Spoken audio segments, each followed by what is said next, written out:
लीजिए सुनिए आचार्य चतुर्सेन शास्त्री की लिखी कहानी ककड़ी की कीमत। मेरी यानी समीर गोस्वामी की आवाज में। ये दिल्ली के बीते हुए दिनों के एक रईस की इज्जत की हृदयग्राही कहानी है। आज तो दिल्ली का सब रंग ढंग ही बिगड़ गया है। बाजार में, मकानों में, चाल ढाल में, सड़कों में, सब में विलायतीपन आ गया है। जब से दिल्ली भारत की राजधानी बनी है और नई दिल्ली की चकाबू को मात करने वाली विचित्र नगरी बसी है, तब से दिल्ली यद्यपि पंजाब से पृथक अलग सूबा बन गया है, फिर भी उसमें बुरी तरह पंजाबीपन भर गया है।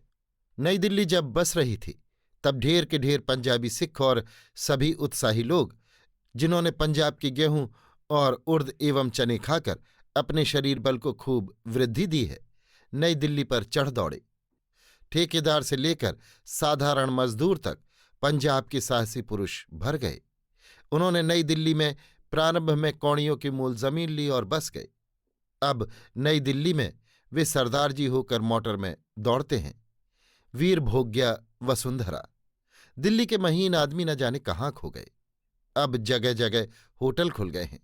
लाइन की लाइन खालसा होटलों की दुकानें आप दिल्ली के बाजारों में देख सकते हैं, जहां झटका पकने का साइन बोर्ड लगा होगा, और वहां अनगिनत सरदारगण बड़े बड़े साफे बांधे, लंबी दाढ़ी फटकारे, कोट पैंट बूट डाटे, खाट या टेबल पर बैठे रोटियां खाते दीख पड़ते हैं।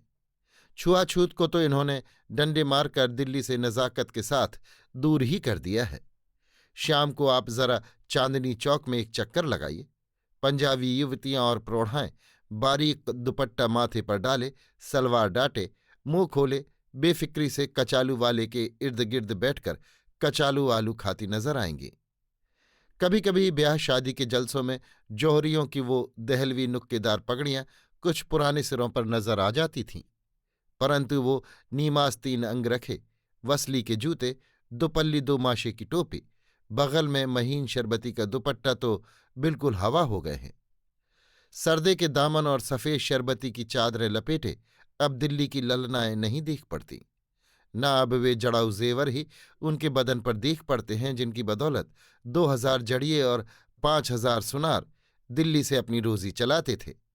अब तो बारीक क्रेप की फैशनेबल साड़ियां, उन पर नफासत से कढ़ी हुई बेलें, बिना आस्तीन के जंपर, जिनमें से आधी छाती और समूची मृणाल भुजाएं खुला खेल खेलती हैं, साथ में ऊंची एड़ी के रंग बिरंगे सैंडल जूते, चांदनी चौक में देखते देखते आंखें थक जाती हैं। देश की इन पर्दाफाश बहनों में सुशिक्षिताएं तो बहुत ही कम हैं। ज्यादातर मोर का पंख खोंसकर मोर बनने वाले कौए जैसी हैं। इसका पता उनके चेहरे पर पुते हुए फूहड़ रंग के पाउडर से, होठों में खूब गहरे लगे गुलाबी रंग से, तीव्र सेंट से, तराबोर चटकीले रेशमी रूमाल से, बालों में चमचमाते नकली जड़ाऊ पिनों से अनायास ही लग जाता है। कभी कभी तो इन अधकचरी मेम साहिबा की कोमल कलाइयों में दिल्ली फैशन के सोने के दस्तबंधों और अनगिनत चूड़ियों के बीच फैंसी रिस्टवॉच तथा पैरों के जेवरों पर ऊंची एड़ी का सैंडल शू मन में अजब रस उत्पन्न करता है। खासकर उस हालत में जबकि उनके पालतू पति महाशय पतलून पर लापरवाही से स्वेटर पर कोट डाले उनके पीछे पीछे उनकी खरीदी चीजों का बंडल लिए बड़े उल्लास से चलते फिरते और मुसाहिबी करते नजर आते हैं। 38 वर्ष हुए उस समय दिल्ली के चांदनी चौक में, अब जहां अगल बगल पैदल चलने वालों के लिए पटरियां बनी हैं, वहां सड़कें थीं। सड़कें कंकड़ की थीं। उनमें बहली मझीलियां इक्के सर पर दौड़ा करते थे। दोनों समय उन सड़कों पर छिड़काव हुआ करता था। बीचों बीच अब जहां चमचमाती सीमेंट की पुख्ता सड़क है, नहर पर पटरी बनी थी। उसके दोनों ओर खूब घने वृक्षों की छाया थी। ज्येष्ठ बैसाख की दोपहरी में भी वहां शीतल वायु के झोंके आया करते थे। उस पटरी पर बड़ी बड़ी भीमकाय बैतों की छतरियां लगाए खोंचे वाले अपनी अपनी छोटी छोटी दुकानें लिए बैठे रहते थे। उनमें बिसाती टोपी वाले, टुकड़ी वाले, घी के सौदे वाले, दही बड़े वाले, चने की चाट वाले, कचालू वाले, मेवा फरोश तथा फल वाले सभी होते थे। उनसे भी छोटे दुकानदार अपनी छोटी सी दुकान को किसी टोकरी में सजाए, गले में लटकाए घूम फिरकर सौदा बेचा करते थे। सैकड़ों आदमी उन वृक्षों की घनी छाया में पड़े हुए थकान उतारा करते थे।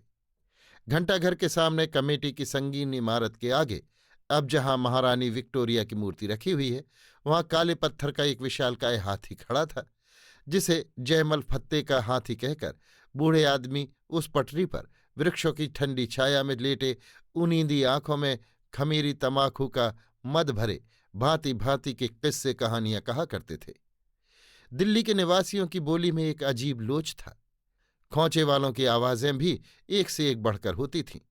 सब्जी तरकारियों में जो पहले चलती वही दिल्ली के रईस खाते थे। भिंडी और करेले जब तक रुपए सेर बिकते थे, कच्ची आम की केरियां जब तक 12 आने सेर बिकती थी, तभी तक वे दिल्ली वालों के खाने की चीज समझी जाती थीं। सस्ती होने पर उन्हें कोई नहीं पूछता था।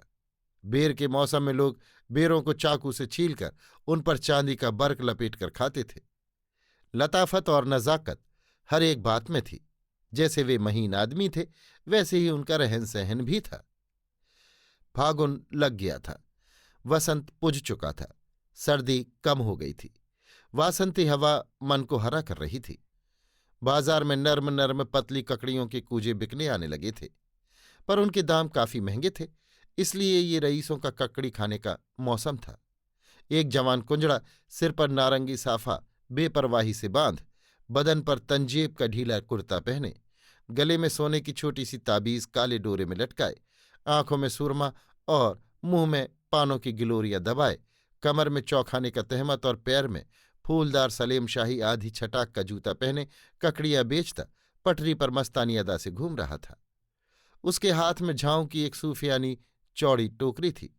उस पर केले के हरे पत्तों पर गुलाब के फूलों के बीच ककड़ी के 2 रबे रखे थे। टोकरी उसके दाहिने हाथ में अधर धरी थी।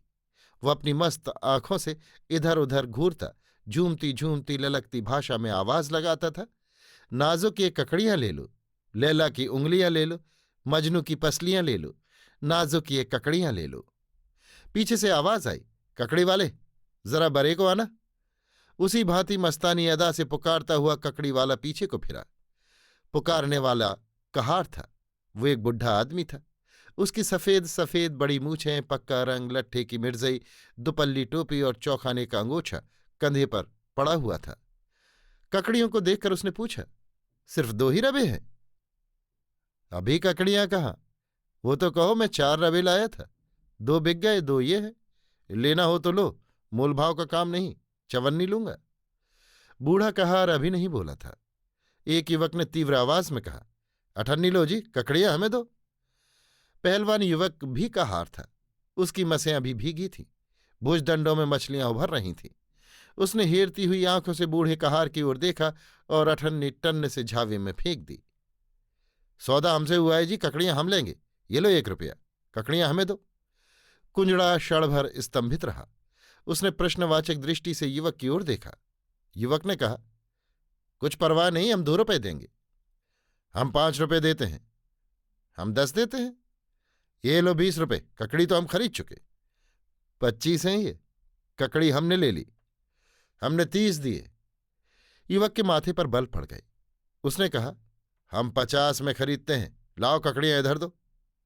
बूढ़े कहार ने हंस दिया और आज्ञा की दृष्टि से युवक की ओर देखकर जरा सीधा खड़ा होकर उसने तेज स्वर में कहा, मैंने 100 रुपये में दोनों ककड़ियां खरीद ली। युवक कहार क्षण भर घबराई दृष्टि से बूढ़े की ओर देखता रहा। बूढ़े ने विजय गर्वित दृष्टि से उसे घूरते हुए कहा, दम हो तो आगे बढ़ो, ककड़ियां 5,000 तक मेरे यहां जाएंगी। सैकड़ों आदमी इकट्ठे हो गए। युवक लज्जा और क्रोध से भरकर चुपचाप चल दिया।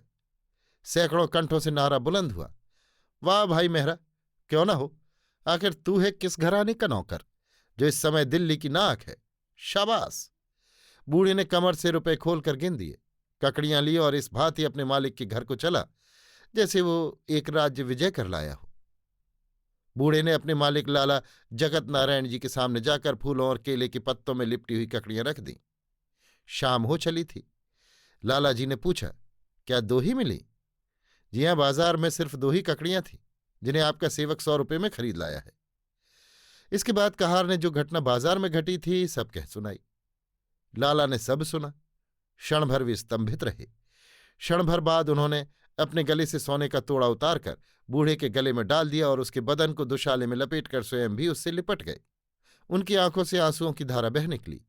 उन्होंने गदगद कंठ से कहा, शाबाश मेरे प्यारे रामदीन, तुमने बाजार में मेरी प्रतिष्ठा बचा ली। इसके बाद उन्होंने चांदी की तश्तरी में ककड़ियों को उन्हीं गुलाब के फूलों में रखकर ऊपर कम ख्वाब का एक रूमाल ढाक कर कहा, जाओ लाला शिव प्रसाद जी से मेरा जय गोपाल कहना और कहना कि आपके सेवक ने ये प्रेम की सौगात भेजी है और हाथ जोड़कर अर्ज की है कि स्वीकार करके इज्जत अफजाई करें। युवक से सब घटना सुनकर शिव प्रसाद जी चुपचाप मसनद पर लुढ़क गए। मुंह की गिलौरी उन्होंने थूक दी। नौकर चाकर चिंतित हुए, पर कोई कुछ नहीं कह सकता था।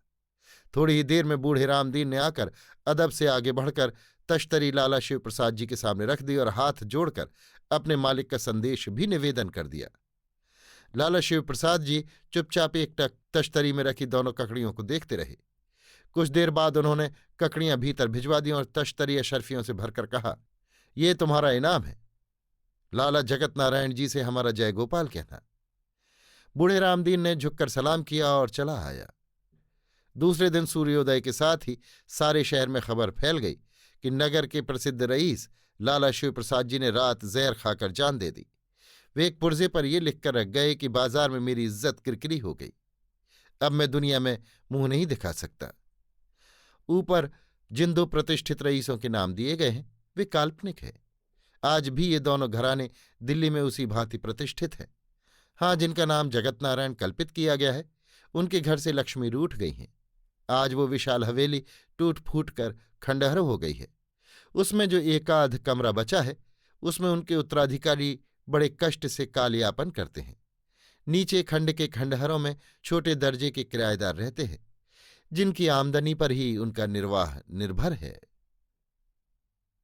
अभी आप सुन रहे थे आचार्य चतुर्सेन शास्त्री की लिखी कहानी ककड़ी की कीमत, मेरी यानी समीर गोस्वामी की आवाज में।